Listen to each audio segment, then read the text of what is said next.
Hello అండి. Welcome to my channel. నేను మీ MKS. ఈరోజు నేను మా ఇంట్లో కొబ్బరి ఉండలు ప్రిపరేషన్ చేసుకుంటున్నాను. నిన్న ఏకాదశి కదా, కొబ్బరికాయ కొట్టుకుంటాం కదండి. ఆ కొబ్బరి చిప్పల్ని ఇలా తురుముకొని పక్కన పెట్టుకున్నాను. ఇవి మొత్తం 3 కొబ్బరి చిప్పల తురుము. ఇది 1/2 కేజీ బెల్లం. అందులోకి కొద్దిగా పావు కప్పు జీడిపప్పుని వేయించుకుంటాను. ఒక పావు టేబుల్ స్పూన్ యాలకుల పొడి. ఇది ఎలా చేయాలో ముందు ప్రాసెస్లోకి వెళ్ళిపోతాం రండి. స్టవ్ ఆన్ చేసి వెడల్పాంటి బండి మందపాటి ఒకటి పొయ్యి మీద పెట్టుకొని 4-5 టేబుల్ స్పూన్స్ నెయ్యి వేసుకోండి.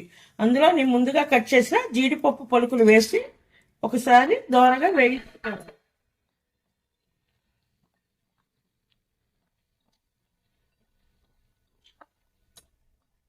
ఇవి అటు ఇటు గోల్డెన్ కలర్ వచ్చేంత వరకు వేయించుకోవాలి.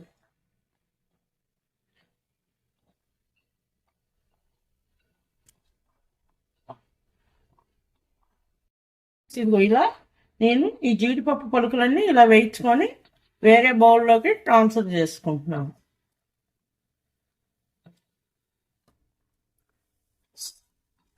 ఇవి మనం లాస్ట్లో ఉండవి చుట్టుకునేటప్పుడు యాడ్ చేసుకోవాలి. మనం ఇప్పుడు నేను తురిమి ఉంచుకున్న కొబ్బరిని ఈ బాండీలో వేసుకుంటున్నాను.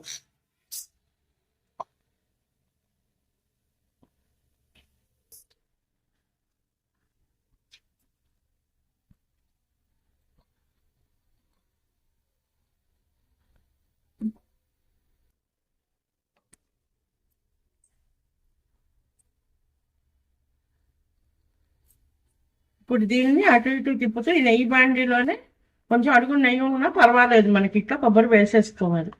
వేసేసుకొని స్టవ్ని సిమ్లో పెట్టుకోండి.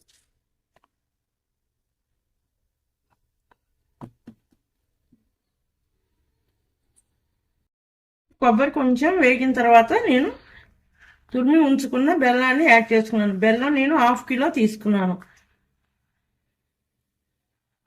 స్వీట్ ఎక్కువ తినేవాళ్ళు అయితే స్వీట్ ఎక్కువ వేసుకోండి.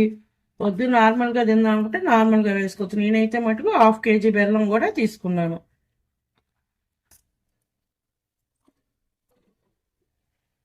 ఇది మరలా ఒకసారి అడికి మీదకి తిప్పుతూ ఒకసారి మళ్ళా సెగ మీద పెట్టుకొని చేసుకోవాలి. ఎందుకంటే కొబ్బరి బెల్లం ఇందులో నేను వాటర్ అసలు యాడ్ చేయను. అందుకని మీరు కూడా ఇలా బెల్లము కొబ్బరి కలిపి పెట్టేసి పొయ్యి దగ్గరే ఉండి అటు ఇటు తిప్పుతూ ఉండాలి. అలా పెట్టి వదిలేసారనుకోండి అడుగంటిపోతే టేస్ట్ మారిపోతుంది. కనుక ఇలా తిప్పుతూనే ఉండాలి అయ్యే వరకు ప్రాసెస్.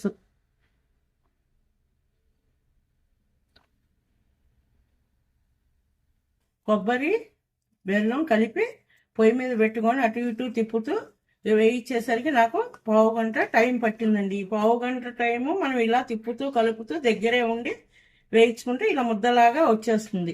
అంటే బెల్లం బాగా తీగపాకం వచ్చి కొబ్బరి అంతా అందులో రోస్ట్ అయ్యి చక్కగా ఉండలాగా తయారవుతుంది. అప్పుడు మనం స్టవ్ ఆఫ్ చేసేసి ఇందాక పావు టేబుల్ స్పూన్ యాలకుల పొడి ఉంచుకున్నాను కదండి, అది ఇప్పుడు దీంట్లో యాడ్ చేస్తున్నాను. యాలకుల పొడి వేసుకుంటే టేస్ట్ రుచిగా ఉంటుంది. అందుకని యాలకుల పొడి వేసుకోండి. ఇందులో నేను ముందుగా వేయించి పెట్టుకున్న జీడిపప్పులు అవి కూడా యాడ్ చేస్తున్నాను. ఇది మొత్తం కిందకి మీదకి తిప్పుతూ ఇలా అంతా కలిసేటట్టు కలుపుకోవాలి. చూసారా, ఇప్పుడు చక్కగా ఇలా వస్తుందన్నమాట. ఇందా ఫస్ట్ మనం పెట్టినప్పుడు ఎలా ఉందో ఇప్పుడు ఎలా ఉందో తేడా మీకే తెలుస్తుంది. ఈ స్టేజ్లో మీరు స్టవ్ ఆఫ్ చేసి యాడ్ చేసుకోవాలి. దీన్ని మొత్తం ఇప్పుడు నేను ఒక పళ్ళెంలోకి ట్రాన్స్ఫర్ చేసుకుంటున్నాను. ఇది కొంచెంతా ఈ పళ్ళెంలోకి ట్రాన్స్ఫర్ చేసుకుంటున్నాను. సరే ఎంత చక్కగా వచ్చిందో. ఈ డ్రై ఫ్రూట్స్ అనేవి మన ఇష్టం అండి. ఇందులో పిస్తా, జీడిపప్పు, బాదం పప్పు పలుకులు అన్నీ ఏవైనా వేసుకోవచ్చు. మనం తినడానికే కదా, ఎంతో హెల్త్కి చాలా మంచిది. ఇలా స్వీట్స్ తింటే మనం ఎప్పుడైనా ఇట్లా కొబ్బరి ఉన్నప్పుడు మనం ఓపిక్గా ఇలా తురుముకొని అన్నీ వేసుకొని చక్కగా ఇలా చిన్న చిన్న లడ్డూలు చేసుకుంటే రోజుకొకటి తింటే చాలా మంచిదండి, అది హెల్త్కి చాలా మంచిది. చిన్నపిల్లలు ఉన్నారనుకోండి, రోజుకో ఒక లడ్డు ఇస్తే వాళ్ళకి మైండ్ బాగా షార్ప్గా పనిచేస్తుంది. వాళ్ళు చదువులో బాగా ముందు అడుగులో ఉంటారు. సరేనా? మీరు కూడా తప్పకుండా నేను చేసిన విధంగా మీరు కూడా ఎప్పుడైనా చేయకపోతే అలా ఒకసారి ట్రై చేయండి. చేసి ఇప్పుడు ఇందులో ట్రాన్స్ఫర్ చేసిన తర్వాత ఇవి కొంచెం చల్లారిన తర్వాత చిన్న చిన్న ఉండలుగా చేసుకోవచ్చు ఫ్రెండ్స్, లడ్డూలాగా. లేదు అంటే ఒక నెత్తికి నెయ్యి రాసి ప్లేట్కి అచ్చులాగా కూడా పోసుకొని మనం పీసెస్ కింద కట్ చేసుకోవచ్చు. అది మీ ఇష్టం. సరేనా? Thank you. కామెంట్స్లో నాకు ఎలా వచ్చిందో తెలియచేయండి. నా ఛానల్ కనుక మీకు నచ్చినట్టయితే సబ్స్క్రైబ్ చేసుకోండి.